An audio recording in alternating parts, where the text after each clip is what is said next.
Today on the channel, AEW Unrivaled Series 2, Pentagon Jr.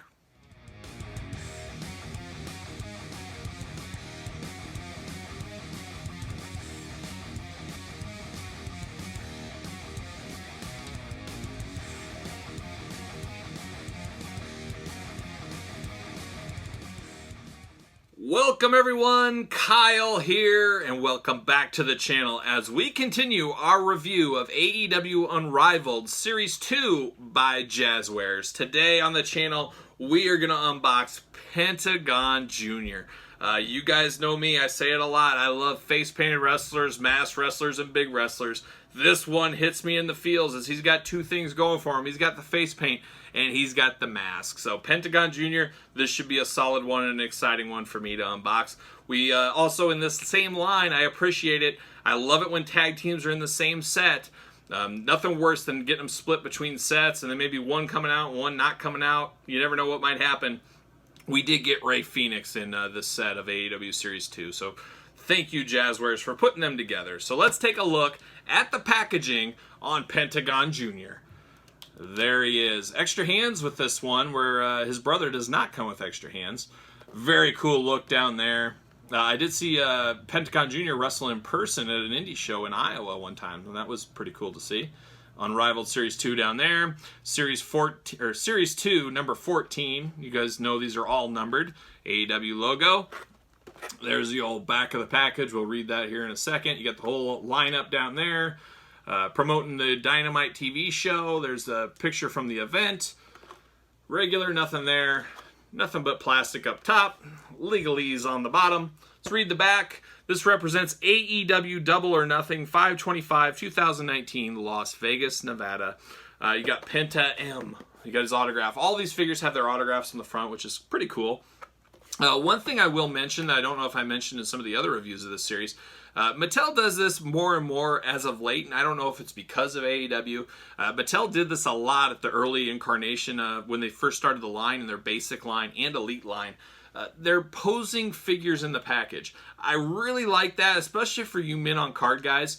There's nothing worse than just a figure standing there. It just doesn't have, it's when you pose a figure, you don't pose them just standing straight. You bend an arm, you bend a leg, you turn their head, you do something.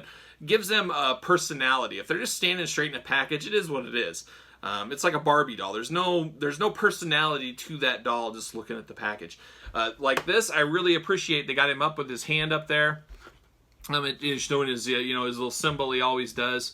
That's cool. It's given a little bit of personality, a little bit of character to these figures. So I hope that continues into 2021, be it Mattel, Super 7, you name it. Have some personality. I understand that it's cost increase because you have to have the bubble to fit the pose inside compared to just a generic bubble. You could use one or two different generic bubbles and be done with it. But I think it's a step in the right direction. I think we're going to see it more. And, I always say at AEW and Mattel, they're competing. They're going to try to raise each other's ships all the time. And you and I will be the winners in that. So very cool there. I wanted to make sure I called that out. So there's Pentagon Jr. We looked at the packaging. Now it's time. Let's open up this bad boy. Let's see what we're doing here. It'll be fun at the end of this video series. I'm going to wrap up all the reviews all together into one video. You can fast forward if you want to because you'll probably have seen it. But at the end, I'll put them in my order. We'll do a final discussion of the series and see what we really think. Who do we like best? Who do we like least? Get this open. It just pains me. I say it in every one of these. It pains me as these were so mint. I'm just not a mint on card guy. I just don't have the room for the volume of figures I buy to be mint on card. But man, these are nice. See you later. There he is. Look at that. Absolutely love it. We'll see. Black and white is a very difficult color combination to get in toys without some scratches, some smears, or some issues. We'll see what happens. We'll see what happens here. Got the extra hand. There it is. Nothing really too special there. Pop him out. There it is. See you later.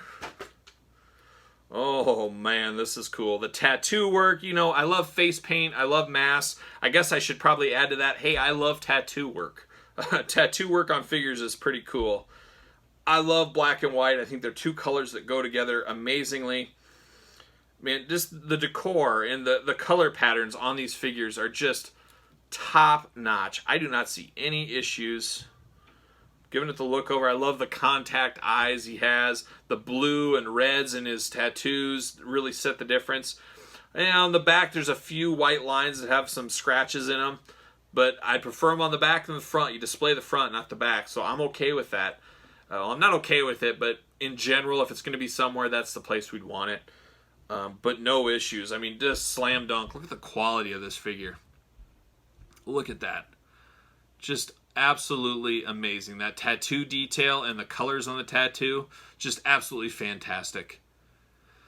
We've talked about it in the Rey Fenix video as well. We will have boss fight studio editions of this Pentagon Jr. and Rey Fenix. It'll be really interesting to compare the two. And you know, when I get those February 2021, I'll be doing an unboxing and comparison video of these figures. It'll be interesting because those are a more expensive price point. They've been in production. They've been in concept. They've been known to us as collectors for a heck of a long time, a heck of a lot longer before these even came to realization. But we'll see. I've seen early prototypes. Those look amazing, but we'll see who's better, Boss Fight or Jazzwares. It's going to be the battle of the Lucha Brothers. So can't wait to see that. We've said it in some other videos. I'm sure, yep, doesn't fit. The ringside collectible stands do not fit on these AEW figures. I really would challenge Jazzwares. I'm sure they're looking for my challenges out there.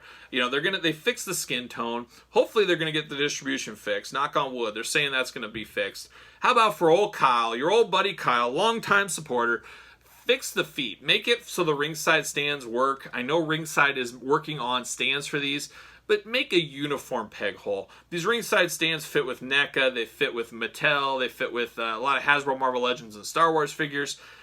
It's up to Jazzwares. Don't be that different on a peg hole. Try to get consistent. Not everybody's going to have access to ringside collectibles. We got to take a little step back. There's going to be, eventually when these are on the pegs at a regular basis, you're going to have kids buying these.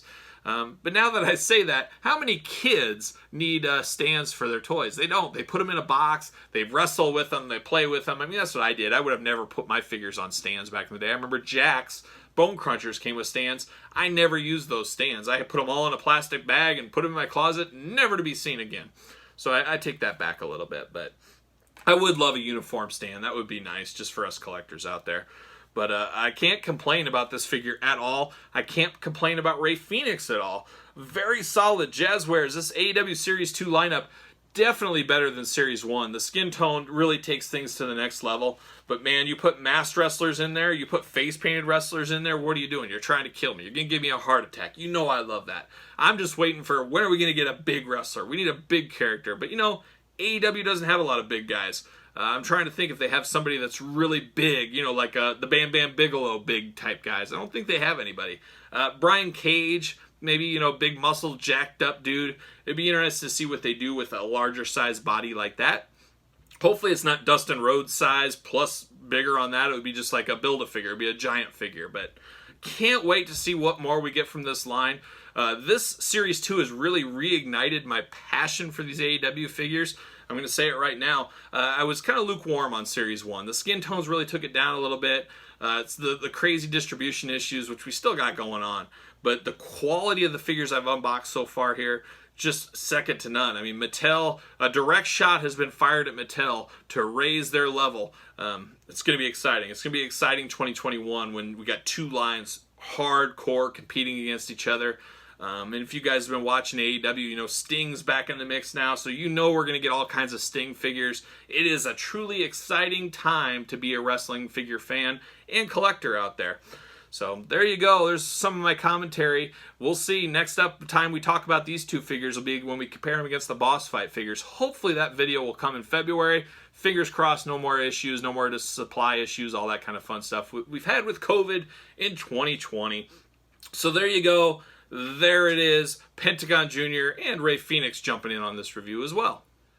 So there you have it. Let me know your thoughts on this AEW Series 2 figure in the comments. Don't forget to like the video. Don't forget to subscribe to the channel. Until next time, I'm Kyle. I'll see you guys all real soon.